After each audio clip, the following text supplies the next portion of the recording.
Assalamualaikum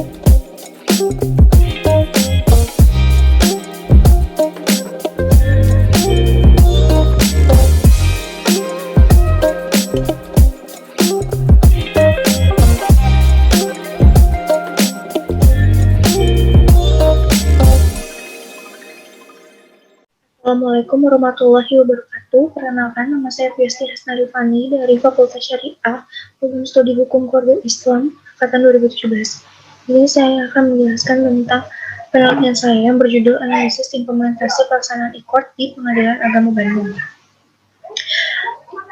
Pendahuluannya itu, yang pertama ada Perma nomor 1 tahun 2019 tentang administrasi perkara secara elektronik, dan juga ada Peraturan Direktorat Jenderal Badan Peradilan Agama Mahkamah Agung dengan surat nomor 5374 yang menghimbau untuk segera menerapkan dan memanfaatkan aplikasi tersebut dalam penanganan perkara secara elektronik. Namun di Pengadilan Agama Bandung ini yang memakai IQOR itu masih sangat sedikit. Dari data yang sudah didapat, hanya 6 perkara yang masuk menggunakan IQOR dari kurang lebih 894 perkara yang masuk. Seharusnya, dalam masa pandemi seperti ini, munculnya IQOR bisa menjadi salah satu solusi untuk mereka yang ingin berperkara, tetapi menghindari adanya kerumunan. Sebenarnya, bagaimana implementasi IQOR sendiri di Pengadilan Agama Bandung, dan adakah faktor penyebab terhambatnya pelaksanaan IQOR di Pengadilan Agama Bandung? Yang kedua adalah landasan teori.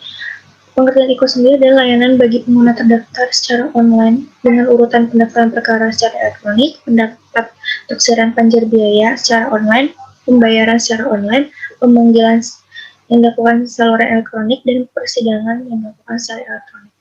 Dasar hukum IQOR sendiri yaitu Perma nomor 1 tahun 2019 yang merupakan tindak lanjut dari Perma sebelumnya yaitu nomor 3 tahun 2018 tentang administrasi perkara secara elektronik.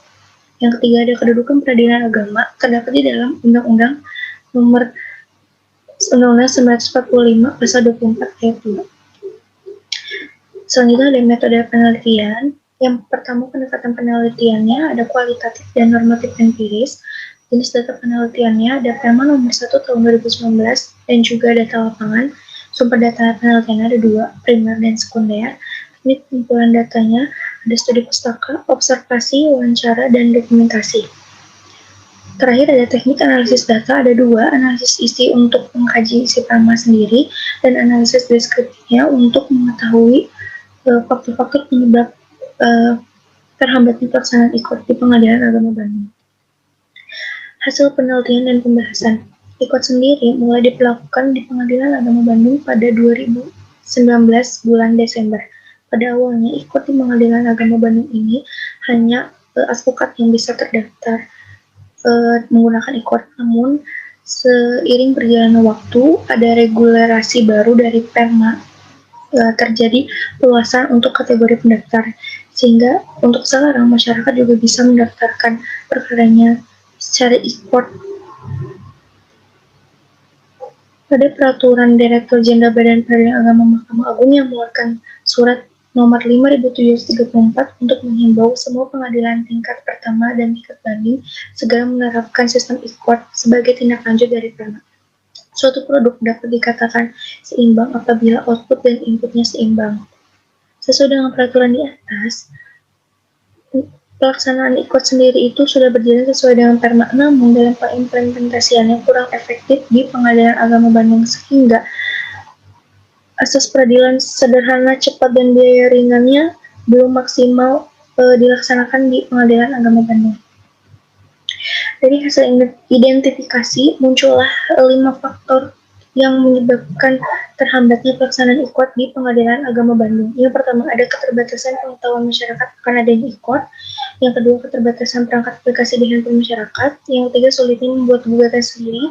Yang keempat, pihak pengadilan agama belum maksimal melakukan sosialisasi tentang IQOR. Yang kelima, keterbatasan sarana pendukung IQOR dan ekonomi.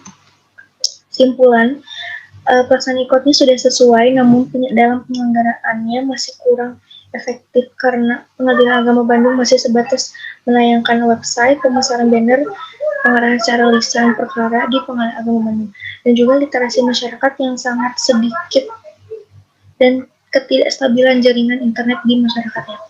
Faktor-faktor yang menyebabkannya yang pertama adalah literasi masyarakat terhadap IQOS yang masih sangat rendah. Yang kedua, keterbatasan kepemilikan perangkat hardware dan software masyarakat yang belum memadai. Yang ketiga, keterbatasan operasionalisasi aplikasi yang diperlukan dalam penyelenggaraan IQOS. Yang keempat, sulitnya membuat gugatan dan mengupload gugatan sendiri itu. Yang kelima, pihak peradilan agama belum maksimal dalam melakukan sosialisasi kepada masyarakat terkait IQOS. Sarannya, diharapkan untuk kebutuhan penelitian ini dapat meneliti secara mendalam lagi terhadap pelaksanaan IQOS yang berkaitan di pengadilan agama manapun. Sekian presentasi dari saya. Wassalamualaikum warahmatullahi wabarakatuh.